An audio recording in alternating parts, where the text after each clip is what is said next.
yung kanyang mga sinasabi ay totoo. Pero yung allegation niya laban kay Presidente, ano yung tingin ninyo magiging epekto nito sa Presidente na siya mismo ang nagpapa-imbestiga dito sa katiwalian?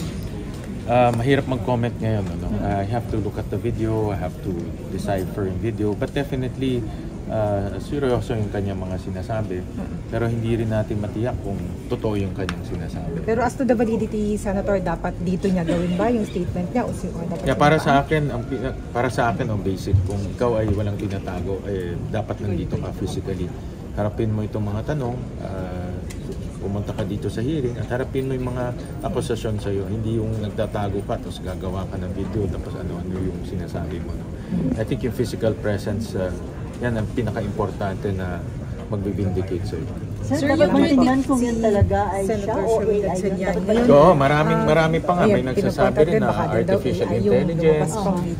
Ako personally, hindi ko pa nakita yung video. Titignan ko nga ngayon pag-akyat ko. So, marami pang katanungan eh.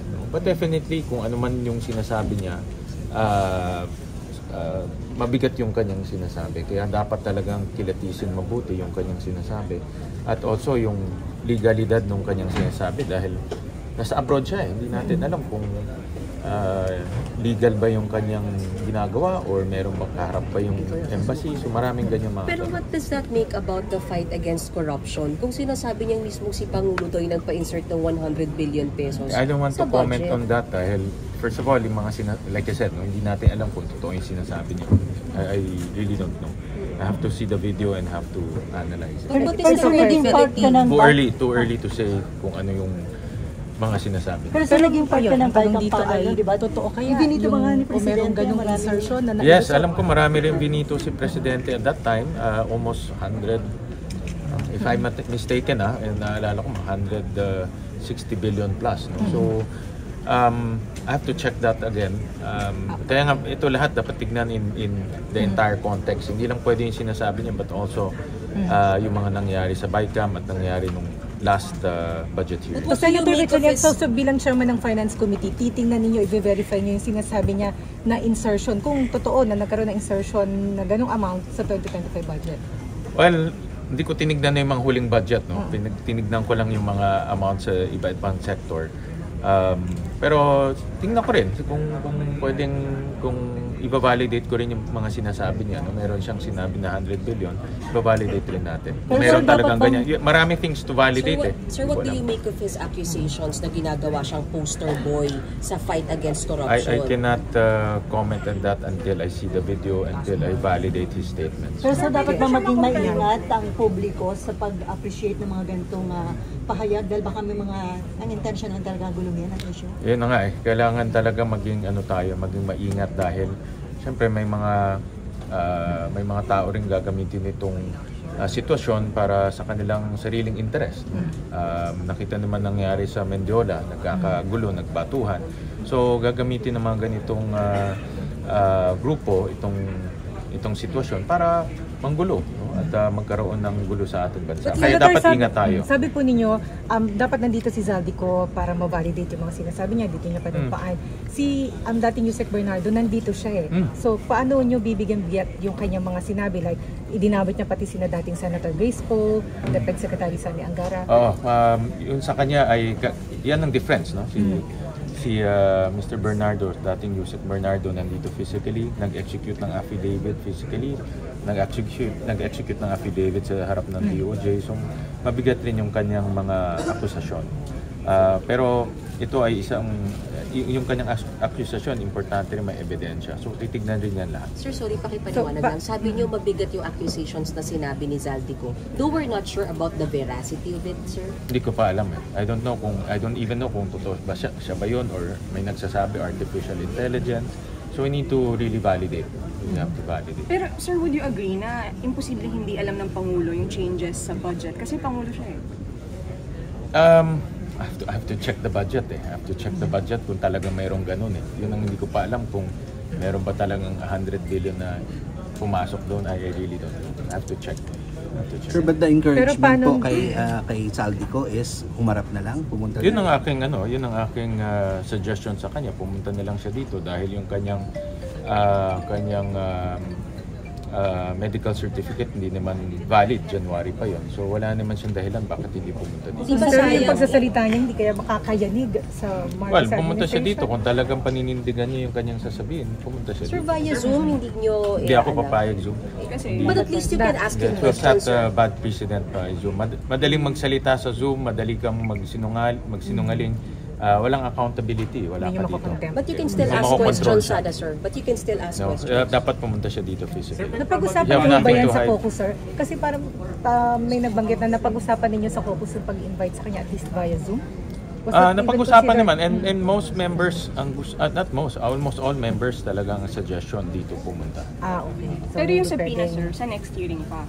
Hindi today. Yes, yes.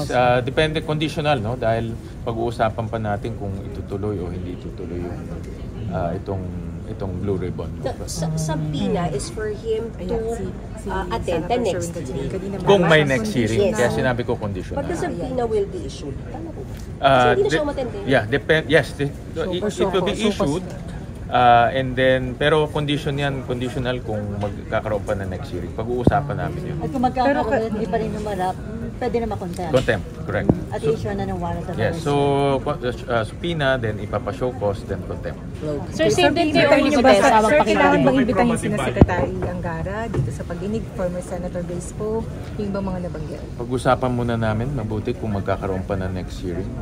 I think meron din kasi mga usapan na ito na ang huling hearing at ipauubaya na lang sa ICI. So pag-uusapan namin mabuti. Pero There's no definite Do you time. see the need for another hearing, Sen? I have to process the information. Daming information today. I have to But why do you have to think it's analyze. possible to end the hearing today? You think it's complete na, sir? The information that you have already?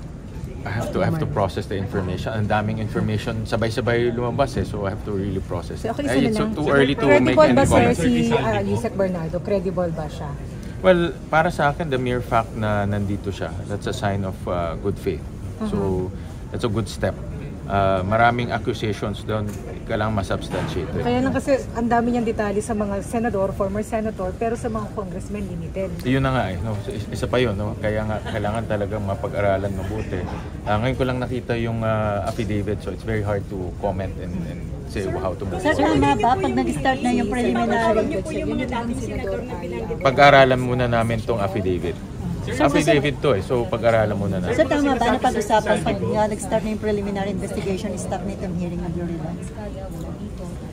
Pag-uusapan namin, hindi pa namin na pag-uusapan mabuti. Kasi all of this came out today lang So pag-uusapan muna namin. Sir, si Kuya Marlon. Sir, Kuya Marlon. Sabi kasi ni Saldi ko, may probative value ba yun?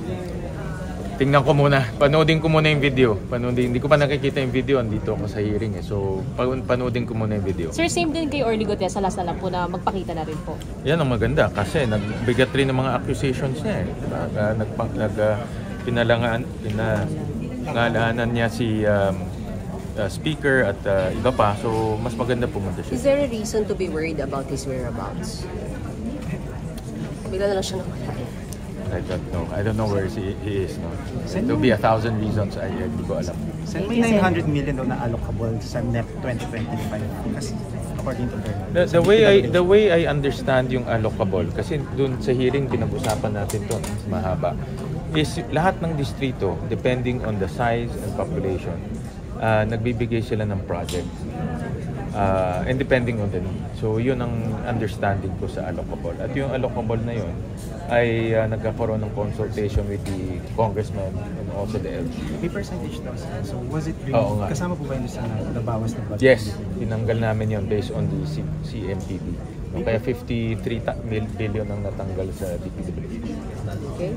Alright. Salamat. Thank you. Sir, Basahin ko muna. Basahin ko muna ngayon. Sir, panoorin yung Panulin ka. Sir, mamaya ulit. Panoorin ko muna. Balik mo ulit, sir. Sige.